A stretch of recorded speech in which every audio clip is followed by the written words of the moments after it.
The best investment that you can make right now in these volatile, uncertain times would be in your brain.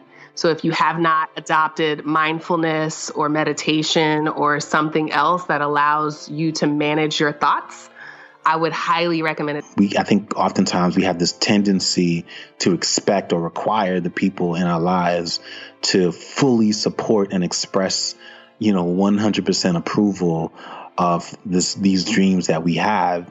And the reality is those people just want you to be safe. And so you have to be emotionally prepared to go against the point of view that some of the people that may love you the most have with respect to your dreams. And so that's my wish for everyone coming out of COVID-19 pandemic is the courage to say what you learned, what this revealed to you.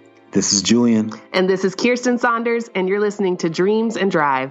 Hey, Dream Drivers, welcome to episode 239. And today our guests are Julien and Kiersten Saunders. And I am really excited for today's topic. It's something that I think a lot of us are thinking about right now. The topic of financial freedom. Is it really attainable or is it just a dream? And we're going to be talking about how Julien and Kiersten were able to achieve this goal of financial freedom. And they're going to take us along their dream driving journey and all that they had to navigate. So the couple are the masterminds behind the award-winning blog, Rich and Regular. They also are entrepreneurs, investors, aspiring early retirees, and soon-to-be published authors. And both Julien and Kiersten are going to explain how they were able to come together as partners and really carve out a path for their lives that they both knew would change their future. They're going to talk about the challenges, sacrifices, as well as the wins that they have encountered over the years. And one of the things that I think you'll really enjoy is they're going to be sharing their favorite tips and strategies that you can use to jumpstart your own financial freedom journey. So some of the things that we're going to discuss in this episode include how the couple were introduced to the FIRE movement, the importance of mindset, the hardest part of their financial freedom journey, how you can set financial goals. And finally, we're going to be talking about COVID-19 and how this is impacting their work, their future, and just what we think about work and money in general. This episode was recorded in late March, so it was near the beginning of the pandemic. We still didn't really know what everything would look like. So it's interesting to hear what our reflections were in March, and now that it's May, there's so much more that can be added on there. I hope you guys enjoy this episode. If you do, please make sure you're sharing it on social media. You can find us across the board. We are Dreams and Drive on Facebook, Twitter, and Instagram. Make sure you're screenshotting and posting this link everywhere. Instagram stories, Twitter, your Facebook feed, LinkedIn, wherever. Also, make sure that you are subscribed wherever you're listening so that you get notifications every time we have a new episode. And if you want to support the show, the best way you can do is by going to dreamsanddrive.com/donate, or you can shop the Dreams and Drive store. We have Dreams and Drive t-shirts, crew neck sweatshirts, and aprons available. Lots of cool colors. Thank you to everybody who has been buying. I really do appreciate that support. And I love seeing y'all rocking y'all DID gear. So just visit dreamsanddrive.com/shop. That's dreamsanddrive.com/shop if you want to buy something. All right, let's get into this episode. Hi, Julien and Kiersten. Welcome to Dreams and Drive. Hi. Hey. We're so excited to talk. I'm excited to chat with you guys as well. First of all, because you guys are rich and you're regular, right? More regular than rich these days, but yeah. Oh man, I think our dream drivers listening in are going to be in for a treat today, because I think a lot of us, during these times are trying to figure out how can we prepare for our futures, as well as kind of live lives that we enjoy and we find purpose and fulfillment in. So I know that you guys have a story to share today, but let us first, go back in time. I love to kind of go back to the childhood days, right? Put on your reminiscing hats right now. Julien and Kiersten, what were inspiring you guys as children? We probably didn't know each other, right? But individually, tell me like who was the young Julien, who was the young Kiersten? So I'm originally from Brooklyn, New York, born and raised. Grew up in the 80s. Aging myself a little bit, but I think what really inspired me was Manhattan. My mother worked in Manhattan in a hotel. My father worked in Manhattan in a hotel. And I would go every now and then and take the train, normal stuff, just to get to the city and honestly, like just like a tourist, almost, I would be really just like blown away by the vibe and the energy and the people that I would see in Manhattan, because back then you didn't see those people in Brooklyn. It was like, where are these people, and just imagining what their house was like. And so it was almost as if I was a tourist in a sense, because I felt like Manhattan was like this far away place and I could see it literally from the roof of my building, but I was always in and out. And, I was just really just caught up, like I think a lot of people are, with the magnificence of New York City and Manhattan. Did that influence like what you thought life was supposed to be like as an adult? Meaning, like, did you kind of think, all right, I need to kind of get to this level of something so I could live in a place like Manhattan one day? Actually, it did the opposite. Okay. It felt so far out of reach that I just kind of never thought that I could ever be that person. It was like, it was almost like getting on the train and going to like a fairy tale land where people apparently live. Like, I genuinely didn't understand how people could live there because I couldn't imagine it. I just knew where I lived and where, what our neighborhood looked like. I couldn't imagine, actually living in New York. It wasn't until I was like a teenager that I met people that actually lived in Manhattan, and I was blown away. I didn't think that people actually lived there. So yeah, it actually suffocated my dreams, come to think of it. Okay. Kiersten, what about you? I think I was inspired by stories a lot as a child. So I grew up in the South in the Bible Belt. I was born in Texas, raised in Atlanta. And so I was in church all the time.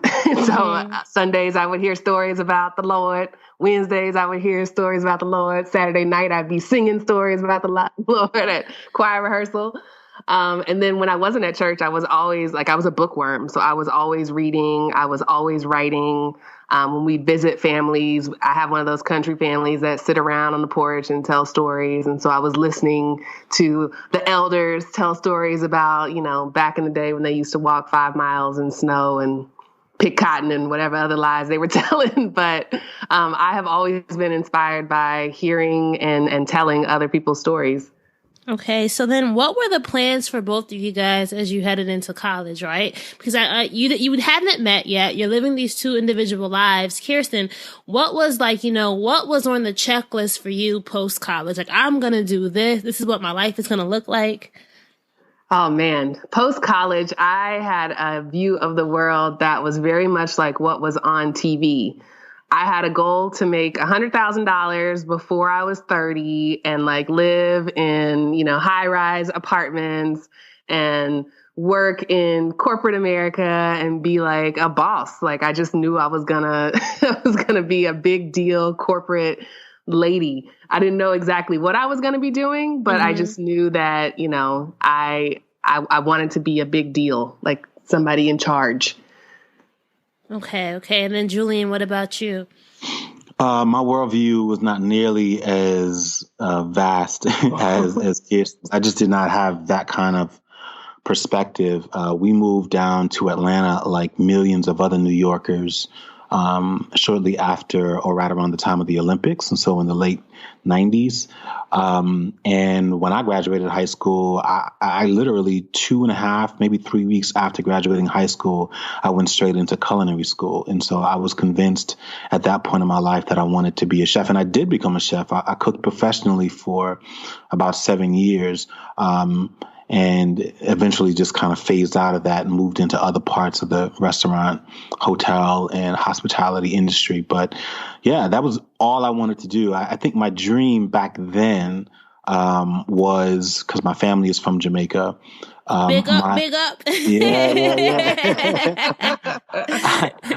My dream back then was to learn how to cook at a high level and then go to Jamaica, really master the cuisine at that point, and then I would then help to take Jamaican cuisine worldwide, farther and beyond where it already is and refine it a little bit. That was my dream back in the late 90s. Clearly, I did not accomplish that. No, but you know what's so interesting? Isn't it amazing how, like, dreams can morph, right?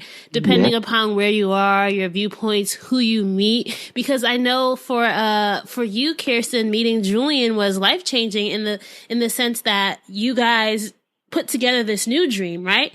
So talk to me a little bit about how you guys met and, you know, how did you guys meet? Tell our listeners that. We'll start there. So we met at work. We were starting on the same team at the same day. And we started dating fairly quickly after we met, like a couple of months after we met. But it's pretty uneventful around how we met. We just happened to walk into the same conference room at the same time. But after we got to know each other, you're absolutely right. Our two worlds collided, our two worldviews collided. And there was a lot that I needed to learn from Julien and quite a bit that he needed to learn from me.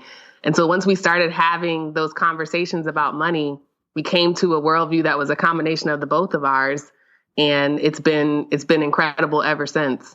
All right. So Julien, talk to me about how you started getting interested in the FIRE movement. First, explain to our audience what that is. You know, what was going on in your mind? Like, how did this get introduced to you? Yeah. So the FIRE movement actually started, I want to say in as early as the 70s, at least when it started to be called as such. But FIRE is an acronym for Financial Independence, Retire Early. It really started to gain popularity online, obviously with the advance of technology and the internet and blogs and podcasts in the late 2010s, which is right around when I found it, actually.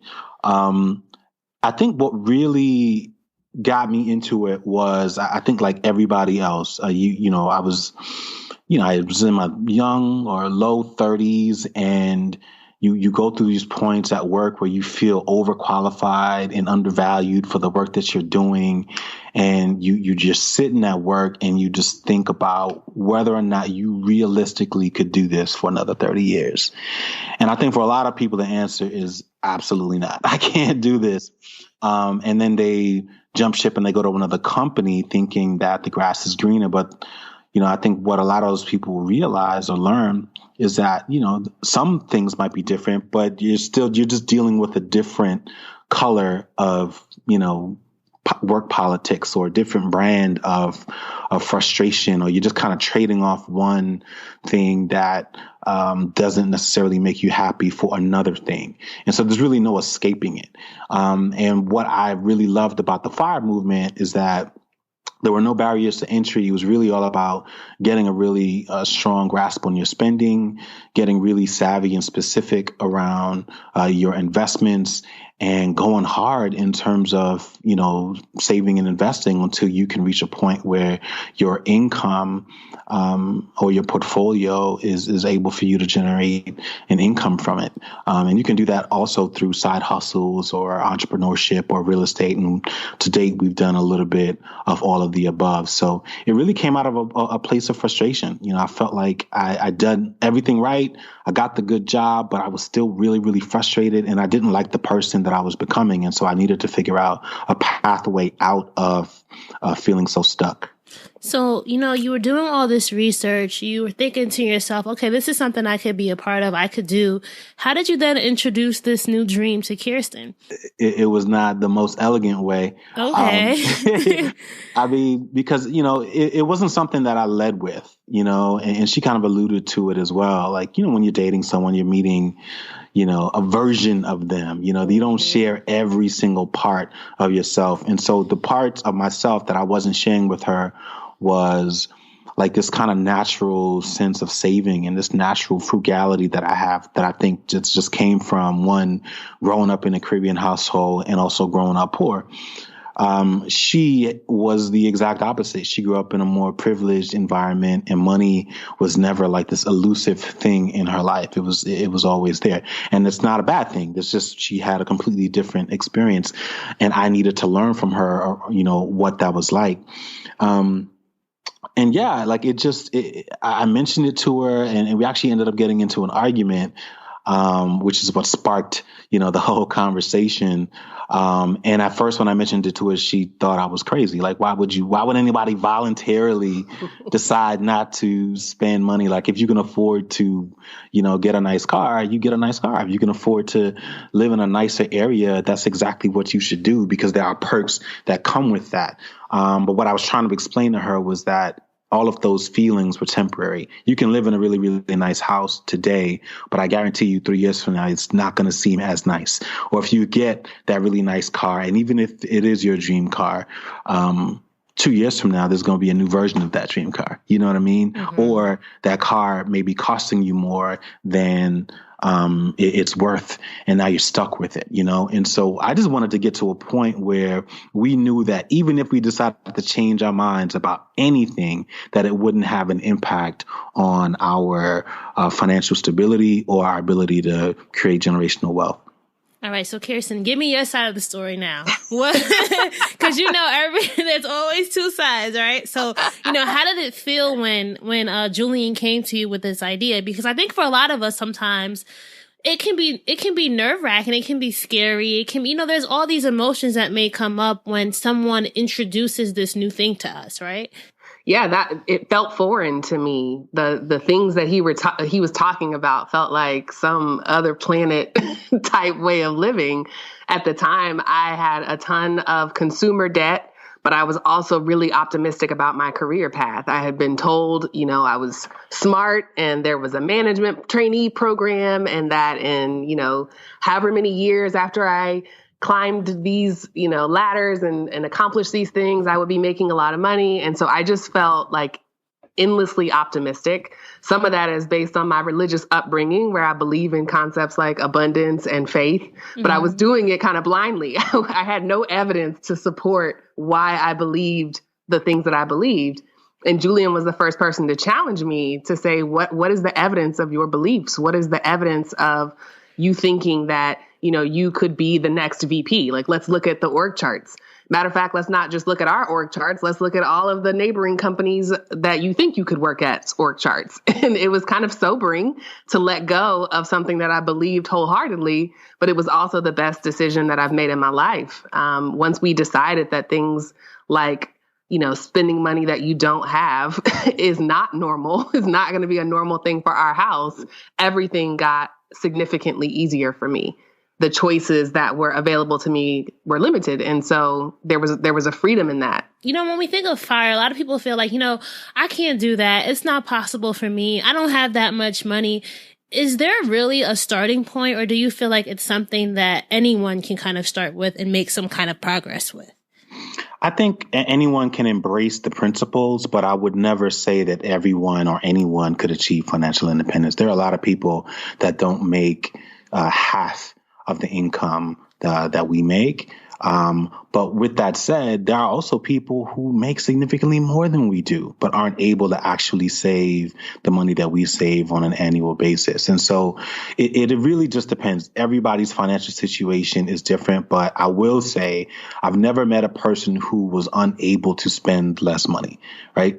The real question is the degree of which you can spend less. And then on the income side, because everyone's skill sets or interests are different, and even opportunities that surround them may be different, then the question becomes, all right, what can we do to grow our income? It may not be that you go hard at your job and position yourself for a raise. It may not be that you can invest in real estate because maybe you're in New York and the prices are so high you're unable to do that. But the internet is wide open, and there are tons of ways that you can earn income on the internet.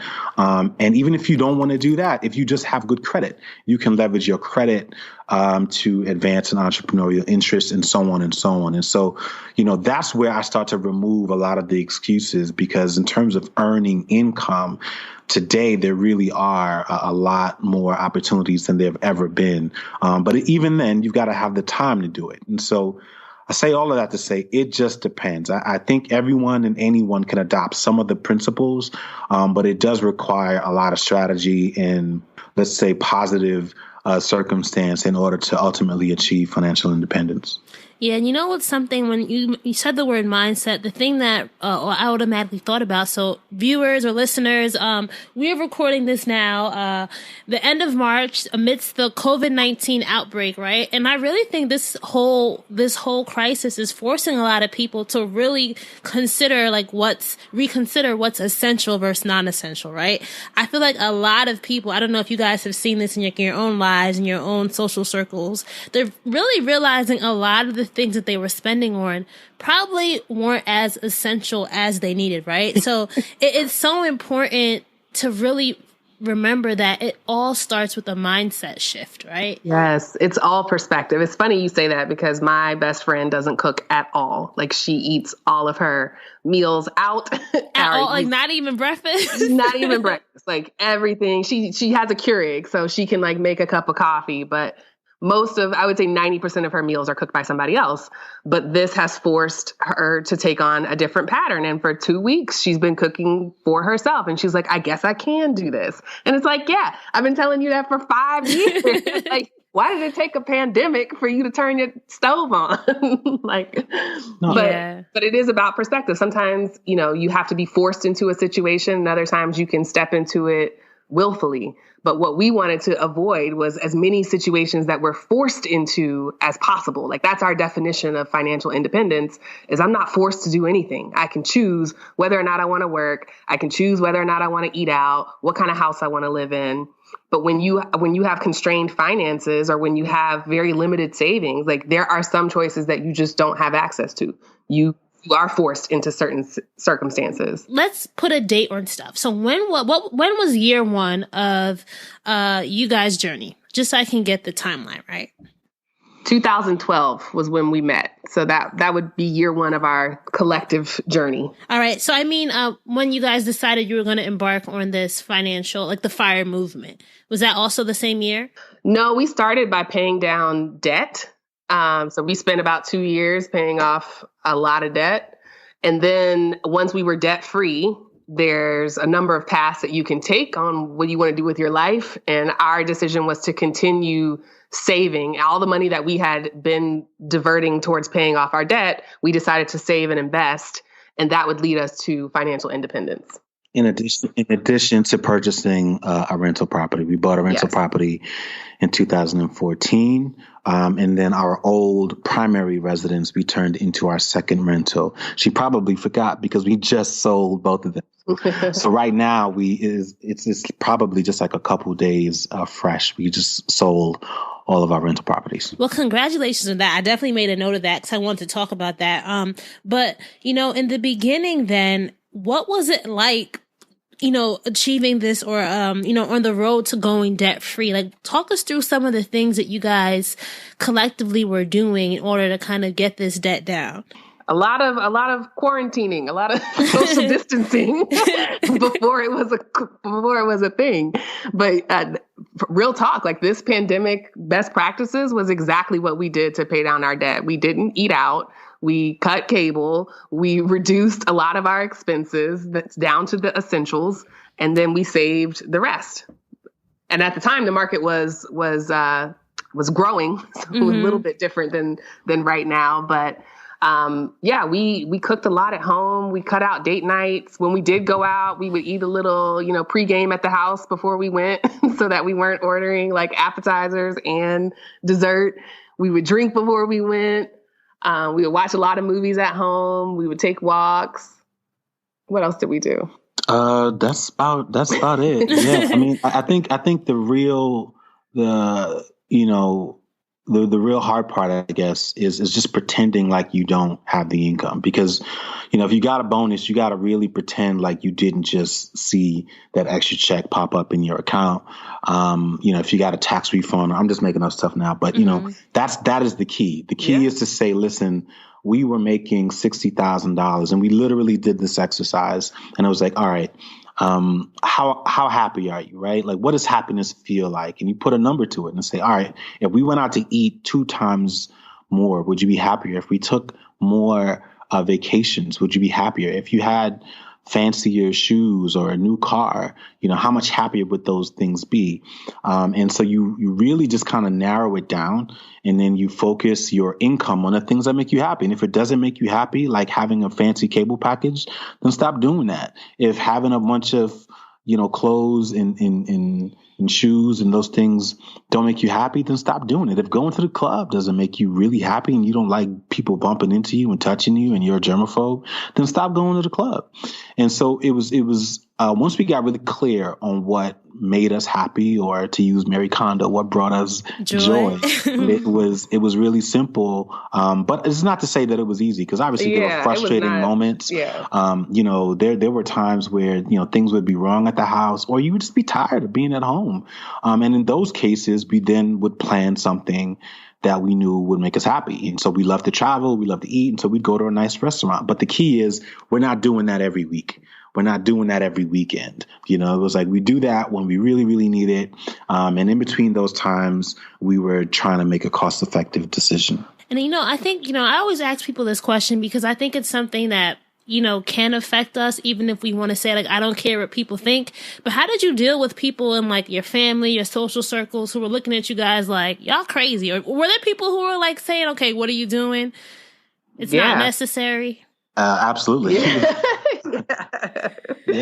Yeah. And that was probably the hardest part for me, because, Julien is almost 5 years older than me. And so we were at different stages of life. And I was in the stage of life where my girls were still going out, still brunching, still, going on girls' trips and vacations. And some were getting married. A few of us had babies, but not, most of us didn't. And there were things that made me happy socially that I just could not afford at the time, based on the goals that I had for our family. And so even the things that made me happy, I was still choosing not to do. But what got me through was just saying I would be able to do them one day. I'm just delaying it. I'm not doing it forever. I think whenever we're tackling an aggressive financial goal, we tend to extrapolate that circumstance to the rest of our lives. Like, if you're paying down debt really heavily for 3 years, you don't think of it as just a 3-year period. You think oh my God, I'm not going to have any friends by the time this is over. I'm going to be 65 and sitting in my house with a bunch of cats. And that's just not true. If you can stay focused for a short period of time, 3 years later, you can go back to doing some of the things that you gave up for that moment. And that's kind of where I am now, where it's now that we've achieved a lot of our financial goals, I have loosened the belt a little bit. I do hang out with the girls. I did bring back brunches and girls' trips and some of the things that I really missed. And they make me even more happy now because I can pay for them with cash. Instead of your credit cards, right? Say what? Instead of credit cards. Exactly. One of the things that I really love that you guys both mentioned was this idea of your financial goals, and just the word goals. You always refer to that. I think it's hard for a lot of us to set goals, right? So how were you guys, what was the mindset, or what was your strategy for setting these financial goals? And then how did you keep yourself accountable? One of the benefits of the FIRE movement, I would actually say one of the greatest benefits, is the FIRE community, the other people that are in it, that share their lessons, and provide feedback, or just kind of share their stories so that you can get a general idea of what it feels like to make some of these decisions. But at the root of one of the core lessons of the movement is this 4% rule, which is this old study, I believe it's called the Trinity study, that basically identified that if you can save up to 25x of what you spend on an annual basis, and have that in a well-balanced portfolio that is generating steady returns in the stock market, that you can withdraw 4% of that portfolio and essentially not run out of money for the foreseeable future. And so what that does is it gave us a goal. It gave us milestones along the way, and it said, all right, the goal is to get to 25. In our case, we're trying to get significantly past 25. And so you would have those goals, and you could break that down however you want, annual goals or monthly, quarterly, however you want to do it. And so that really kept us motivated, because, even if we're not using, let's say, some well thought out quantitative study, I think most people should probably be shocked, when they think about the money that they've earned over, let's say, a 10-year period. Let's say you've been working for 10 years. Mm-hmm. And then when you look at your savings and say, wow, I have $15,000 in savings, but I've earned $500,000 in the last 10 years, right? That's indicative of a problem. And it may not necessarily be a problem with spending. It could just be a problem with income as well, or it could be both. But I think that is a reality that just too many people have accepted. And that was something that we just did not want to accept. even though it's very normal to accept that. And so we said, you know what, because we just couldn't wrap our head around that. Like, why is it that there's so many people that make so much money but have so little to show for it at the end of the day? And so trying to avoid like that kind of horror or feeling was really part of what motivated us to stay focused on achieving our financial goals. Were there any other like tactical things? Like, did you guys have a sign up that you were like, okay, one more day, like what was that? Just the real day-to-day reminder stuff that you were doing as well? Yes. So I'm a very visual person. I like visual milestones. And so we would buy these 100-day countdown books. I probably could have made it, but as I found it on Amazon, like I find everything on Amazon, but it's basically 1 to 100 on 100 sheets of paper. And I would, stick it on the refrigerator. And when I get the book, I just go to random days and write like motivational messages, like, we got this, let's keep going. And every day I would tear one off and put it in the trash. And I would know that at the end of the 100 days, we would achieve some level of financial milestone. The other thing we did was as soon as we got paid, we moved the money to where we said it was going to go. So we didn't even give ourselves a chance to spend it on something else. It was automated without being completely automated, just because we were still trying to anticipate things that may come up. We didn't want to assign every dollar and automate every dollar. But if we got paid on Thursday, by Friday morning, the money had been sent to either pay off debt or in one of our investment accounts or in a savings account for travel. And so we didn't have it sitting around, okay, which is really helpful. So by 2014, you guys were debt free, right? Yes. Except for our mortgage at that point. Okay. When did you decide to start documenting the process and then build the Rich and Regular community? We started 2017 thinking about it. Okay. as early as 2015 on our honeymoon. We were just like away and just like thinking about like what life would be like. And we knew actually that there were lots of other people because we'd followed and read their blogs. And we saw how impactful it was. But honestly, we also knew that a lot of those blogs were not speaking from an African-American or Black perspective. And so we wanted other people to experience the benefits of the lifestyle that we were living. And we knew that in order to attract them, we needed to kind of speak and share our experience. And so it was either that or we would just wait for somebody else to do it. And so we decided that we wanted to be the sort of change that we wanted to see out there on the internet and start telling our story. So we started thinking about it in 2015. We didn't launch our blog until September 2017. Okay. So what was it like actually? Because I think this is interesting, right? You guys have these goals. Now you're like, all right, let me add something else to the mix. At this point, you guys, Julien, were you still working? Because I know, Kiersten, you recently quit your job, right? Yes. Okay. A month ago. All right. So, Julien, at this point, you were still working too, right? Yeah, 2017, I was still working. We were still working for the same company. Okay. So what was that whole process like, or embarking on, launching the blog and figuring out how you guys were going to build a community and get your message out there? It was fascinating because the big thing was that we knew that people just did not like to talk about money. And even today, people don't like to talk about money. It's a very personal thing. It is a social and cultural taboo. And so we were up for the challenge. It was like, all right, how do we talk about money without talking about money? How do we, weave these little financial nuggets into just telling our story so that we can purposely intrigue people?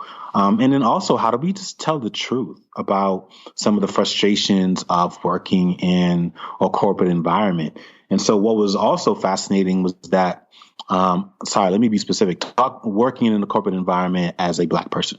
Because that's different. It's different, right? Right. That's what we were talking about.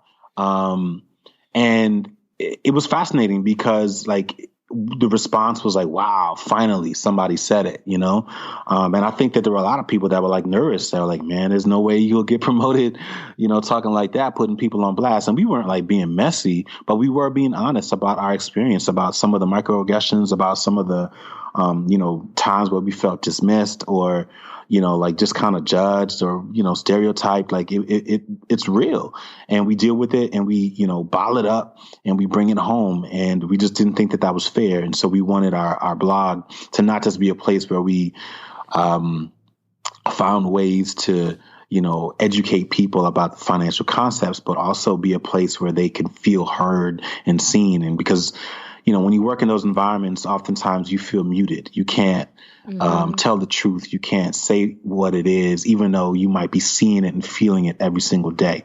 And so over time, as we kept on doing it, what was really interesting is that some of our biggest followers were actually some of our coworkers who were following on the low. So how did you find out that they were? They would come up to me. Okay. They would come up to me, or they would see, Kiersten in the elevator and be like, "Oh my God, I felt seen." Yeah. Open enrollment time, I get a few more emails like, "What benefits are you signing up for? Yeah. How should I do my 401k? Should I do deferred compensation?" Yeah, folks would want to do lunch and pick your brain about real estate investments and what they should do and that sort of thing. And so it was really cool. But it also proved our point that when it comes to money, for some reason, so many of us treat it like it's a secretive conversation. Like I can't, it's like, man, people will tell you, and I apologize for anybody that might be offended by this, but people will tell you how many people they've slept with before they tell you how much money they make. You know what I mean? And so what we were really tapping into is this cultural and social stigma that is attached to money, and how that stigma gets in the way of people actually making better financial decisions. So then, that was a good segue to my next question, which was what do you think talking about money then does for people? What kind of changes did you see for your followers or even within yourself in just launching this? How did this further your own goals? I think for me, it just allowed me to see money as a tool that could improve my quality of life. Mm-hmm. I'd always heard money as a tool, but I thought it was to just buy things. I could buy nicer things with my tool. But when I started to understand the principles of FIRE, and when I started to see money as a problem solver for bigger issues in my life, like the fact that I always feel time starved, I never feel like I have enough time. And when I realized that, it's not because my son didn't act the way that I wanted him to in the hour that I had with him, or that my husband didn't greet me the way I wanted him to in the 20 minutes we saw each other in the morning, it was like this big thing, this work taking up 10 hours of my day when you add in the commutes and the emails after hours and, just the amount of mind space that it was taking up. It's like, oh, that's why I don't have enough time. Well, if I can use money to save and invest in a responsible way, then I can get rid of work as this, time block. I can create my own business or just live off of my portfolio and own my time again. Mm-hmm. For you, Julien, was there anything that this was, opening up about what talking about money could do for you? Yeah, it liberated me from a lot of old ideas. And I think the biggest one was how broken the traditional labor model is. This idea that you get a salary, which many people have been taught is a great thing, an amazing thing. But the frustrating part is, despite how hard you work or how impactful you are, your salary doesn't necessarily grow or reflect that. Now, for some people, let's say you're in a sales role or a commission-based role, it works that way. But that also comes with some risk.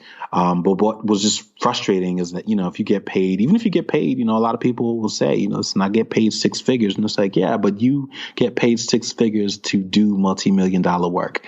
And that just wasn't something that I felt comfortable with anymore. And I grew tired of playing small. And we tell people this all the time. If you believe that you truly are the person that you described on your LinkedIn profile, well, then you need to put your money where your energy is and where your intellect is, and you need to invest more in you. And that's not, to down people who are in jobs, because jobs do serve a purpose. But jobs, I believe, need to be put in their place. They're not the end all be all. They are a means to an end. And if you don't take control of your own trajectory. Unfortunately, you're giving that control to somebody else who does not have you or your family's best interests at heart. What inspires you then to say bye-bye career, bye-bye job? Actually, very similar to what I just said. What inspired me to ultimately leave my job is when I realized that I didn't need it anymore and that there wasn't as much value in the paycheck. I was making great money, but it had become a source of stress that just did not match the take home pay that I was having. I was like, I believed that I was better than what that job was paying me. And I was willing to bet on myself. And I think it's worked out in our favor. We've been able to generate income and not have an income cap on the business that we have. The more work we do or the better work that we do, the more we can charge for the work that we do. And we can afford to even go through down periods because we have cash on hand or other means of earning income.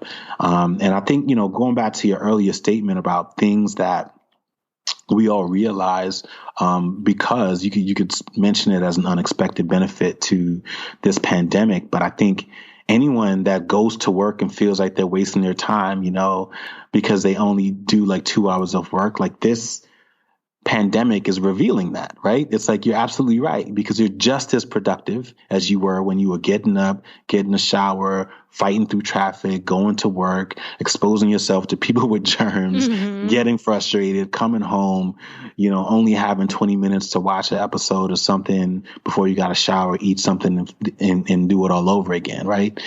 This pandemic is showing that actually you're, for a lot of people, not everyone, that you're just as productive. And so, it was a bit of a relief for me that we were able to invest in our ideas. And to Kiersten's earlier point, it also had just an impact on a positive impact on our family dynamic.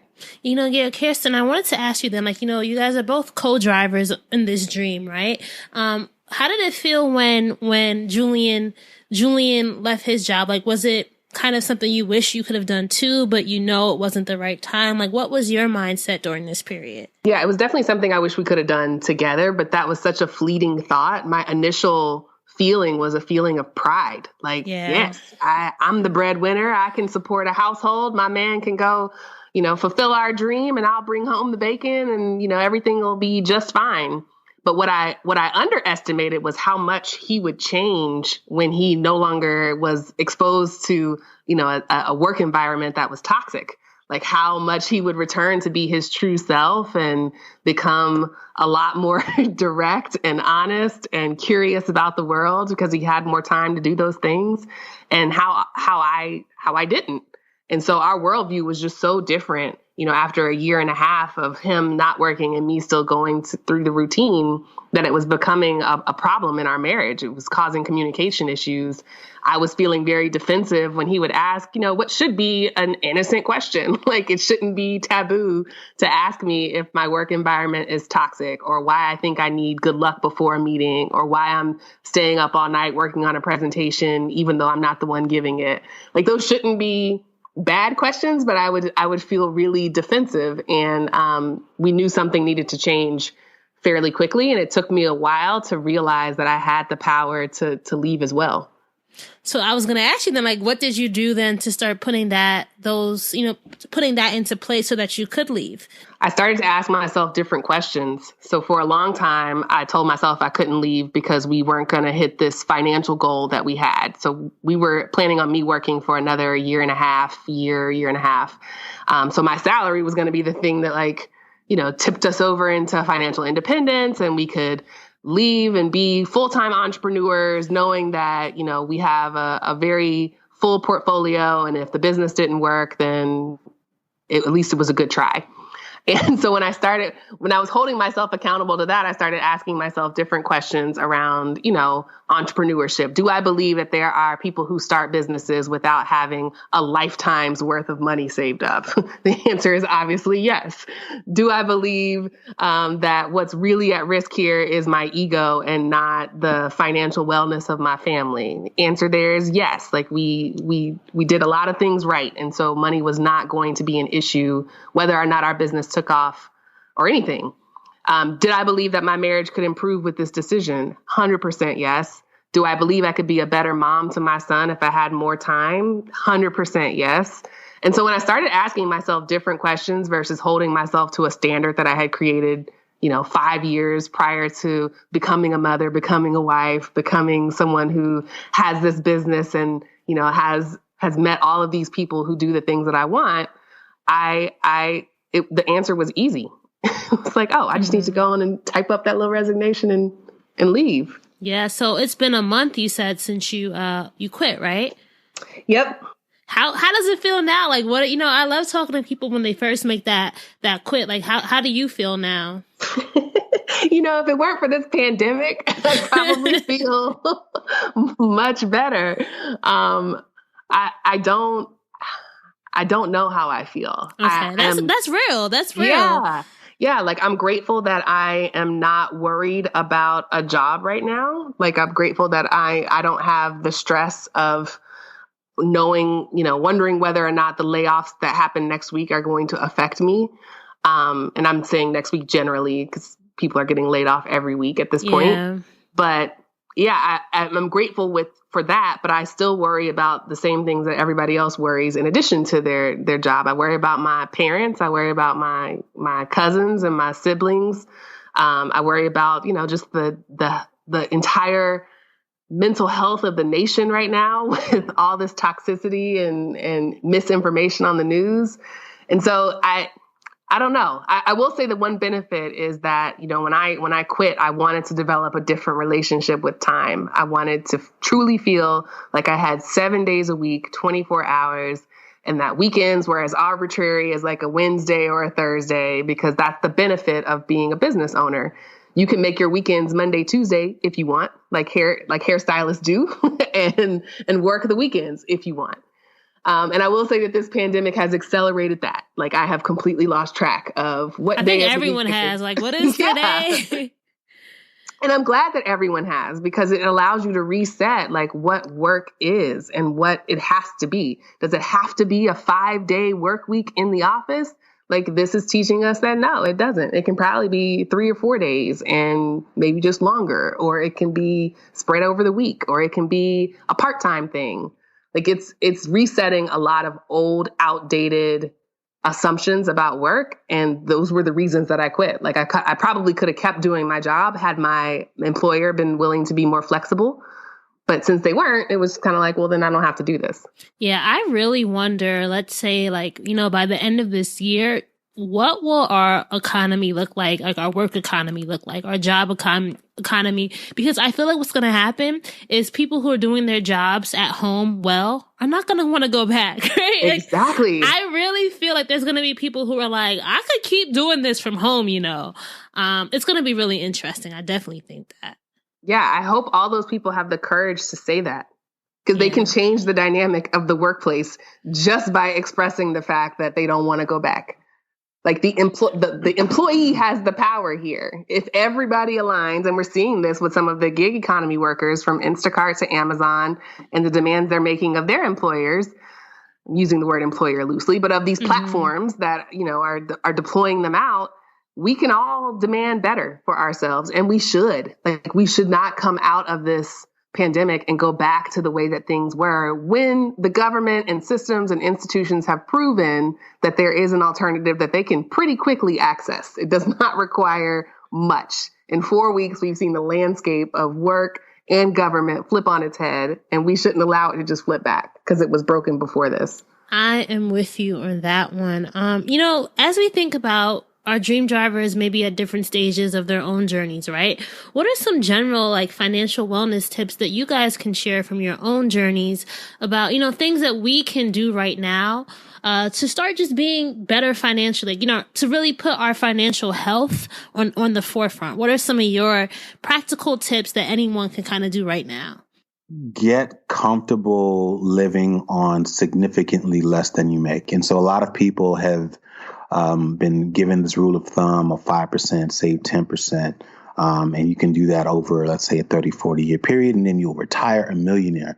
The reality is you are assuming you will always make the kind of income that you're making or more during that time, or you're assuming that your health will always be what it is today or better, or you're assuming that your family or loved ones will always, be there and that there won't be any interruptions. And the reality is that those are just faulty assumptions. And so the reason why we're able to walk away from our jobs and grow our business steadily, the reason why Kiersten was able to do that is because we've grown accustomed to living on less than we make. And so we know that if push ever came to shove, we could very easily do that. And so we can be picky about the opportunities that we explore, or make a determination as to whether or not we even feel like working.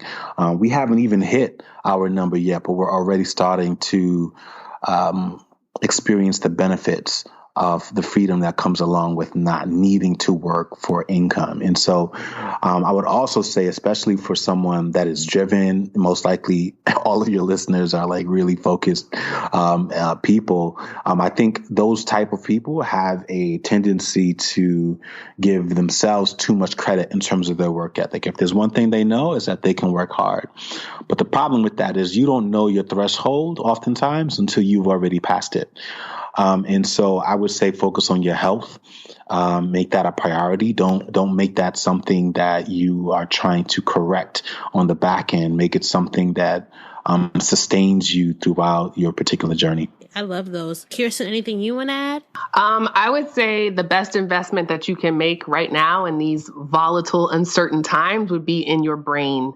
So if you have not adopted mindfulness or meditation or something else that allows you to manage your thoughts, I would highly recommend it. There's a bunch of free apps, there's paid for apps, or you can just go silent and start to be the observer of your thoughts. But now is not the time to be unmanaged and reckless, because there's a lot of bad information out there, and you want to be able to see a thought in your head, feel the feelings that come with it, and then dismiss it and stay the course and do the things that are going to get you to the other side of this time.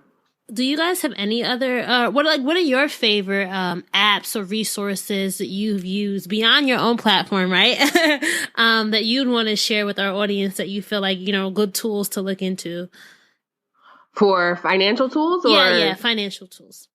We use an app called Personal Capital. It allows us to track our net worth at any given time. That's the one metric that we care most about right now, is just our net worth.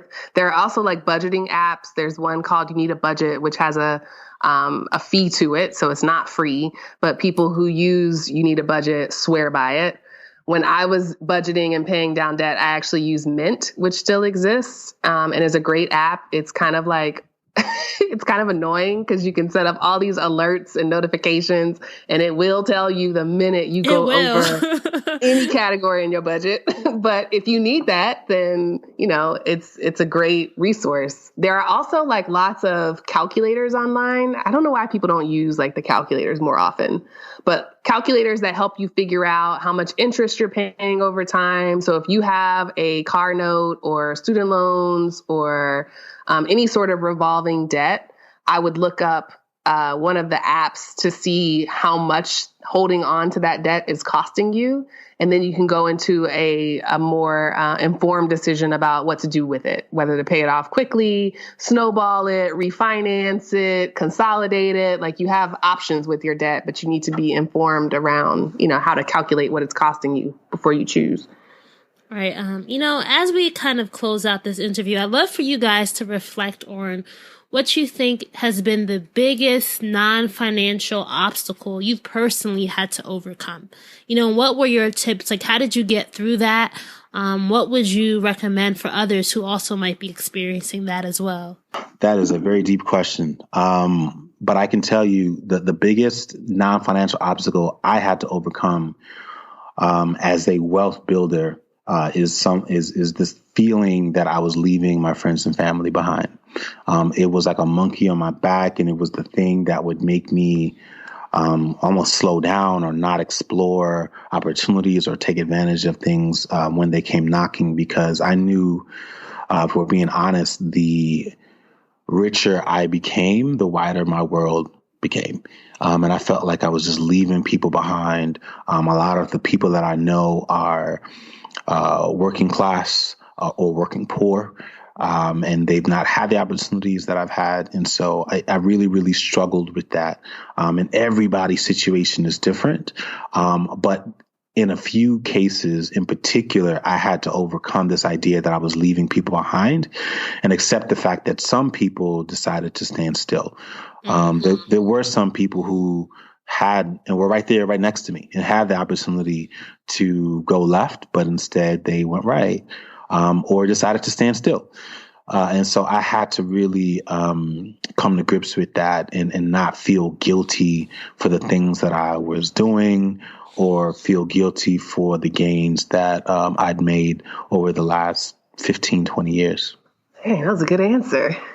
Thank you. It was. I think that applies for a lot of us in any dream driving, right? It's always this idea of like, who can't come with me, but you can't focus on that or you'll go nowhere. Yes. Yeah. Yeah, I think mine is related. I think mine, it was just a struggle with this need for external validation. And that manifested in my finances by the purchases that I made. I would make luxury purchases and I would eat at the finest places and always be, best dressed and first. But it also manifested in the decisions that I was making and whose approval I was seeking before I would do something that I knew would benefit my life or me selfishly. And so how I've overcome that is just really small ways. Mindfulness has helped, like meditation every day, just being able to more clearly manage my mind, but also taking small steps, being selfish about 15 minutes or 30 minutes or making decisions for myself without running them by anybody for thoughts first. And then dealing with those consequences by myself, whether they were positive or negative. Thank you guys so much for sharing your journey, your story. Tell our listeners where they can find Rich and Regular, where they can learn more about you guys online. Give us all your details. Yeah. So our blog is at richandregular.com. We're also on Instagram, is our most active social platform at Rich and Regular. We have a Twitter, a Facebook, a Pinterest, and a YouTube, all at Rich and Regular. Oh, I do have one last question. I think, you guys have a son, right? How do you feel, or how do you hope his life changes, or how do you hope you are impacting his life based upon the decisions that you both are making today? Yeah, he turns 3 in about in a week.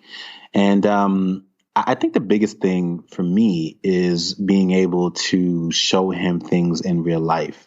And I just know when I was a kid, there were things that you would see in a book or things you might see on TV, but you would never actually experience those things. It wasn't until my 20s and 30s when I actually just got a chance to see some of the things that I'd only ever heard of. And so I look forward to, we want to, I don't care what it is, Kiersten thinks I'm crazy when I mention it, but just doing a road trip around the country. Let's go see the Grand Canyon in a car, which is just a very different experience. And this doesn't mean that we always have to ride in a car. We can, ride in a car, and then fly or, decide to camp here or stay in a hotel there. But just giving him, first person experience with the world and different people and different cultures and different sites, giving him an opportunity to actually see and smell and touch those things as opposed to just hearing about it and expecting him to understand what those things are. I think that's a gift that would certainly, I think, would have shaped my childhood and made me a completely different person. And so we're hoping that we can do that for him. You know what? I forgot a whole segment, guys. Sorry about this. At the end. Okay. If you want to be a dream driver, Julien and Kiersten, you know that you have to have your keys to success, right? So what would you guys say are 3 things that every dream driver needs in their toolkit before they hit the road?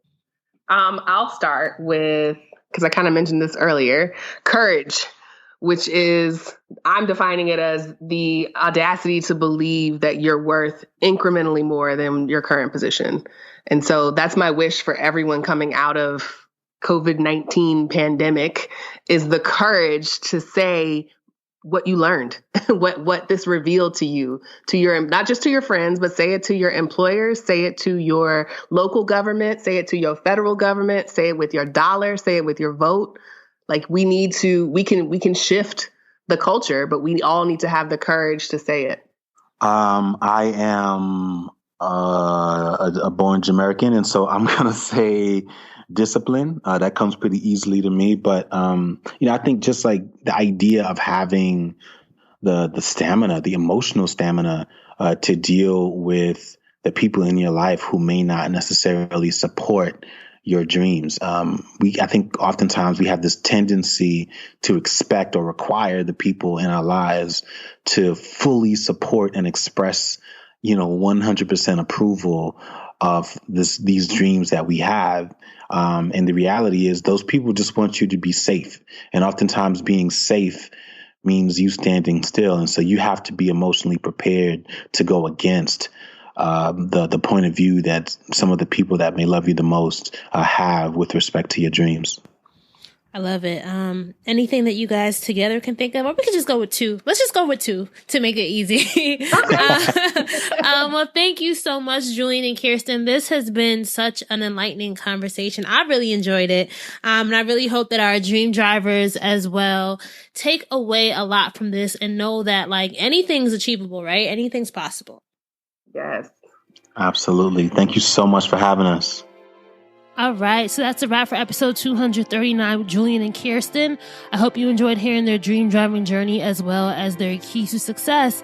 And if you enjoyed this episode, guys, if you enjoyed, you know what I'm going to say. Please make sure that you share this, screenshot it, post it to Instagram stories, Twitter, Facebook, LinkedIn, wherever you are online. You can find us across the board, Facebook, Twitter, and Instagram at Dreams and Drive. And make sure you're using the hashtag Dreams and Drive when sharing. Please make sure that you're also subscribed. If you love this episode, if this was your first time listening, you want to make sure you get future Dreams and Drive episodes. So hit subscribe wherever player you're listening to this on, whether it's Apple Podcasts, Google Podcasts, Spotify. I want to make sure that you guys are really enjoying future content, and then you can also go back to previous content and enjoy the 238 episodes prior to this one. If you want to get our weekly newsletter, The Keys, just go to www.dreamsanddrive.com/join to sign up. That's dreamsanddrive.com/join. And for people who are wondering about how they can support Dreams and Drive, I always give options. You can go to dreamsanddrive.com/donate, or you can shop the Dreams and Drive shop online. That's www.dreamsanddrive.com/shop to get your Dreams and Drive t-shirts, crew neck sweatshirts, and Dreams and Drive aprons. I love seeing y'all rocking y'all DID gear and all the cool colors and our classic red and black. So please make sure you go online and support. I really do appreciate it, guys. So this episode is dropping on May 18th. And middle of the week, May 20th, is actually my birthday. I'll be turning 29. So I'm really excited about that. Just giving you guys that info. If anybody wants to know, I'll be turning 29 on the 20th. I'm super excited. This year is almost halfway over, and there's so many lessons, so many things that I've learned about myself, about my future, about what I'm capable of. And I really do hope that all of you guys are staying safe, staying well, and also keeping the dream alive, whether you are in park, reverse, neutral, or drive, y'all. I really do appreciate you. I really am here to support. I'm cheering you on virtually. And just remember, keep going. No matter what you are doing, no matter how you feel, just know that the dream doesn't have to die. You can keep it alive. All right, keep dreaming, keep driving, and we'll chat again in episode 240. Bye, guys.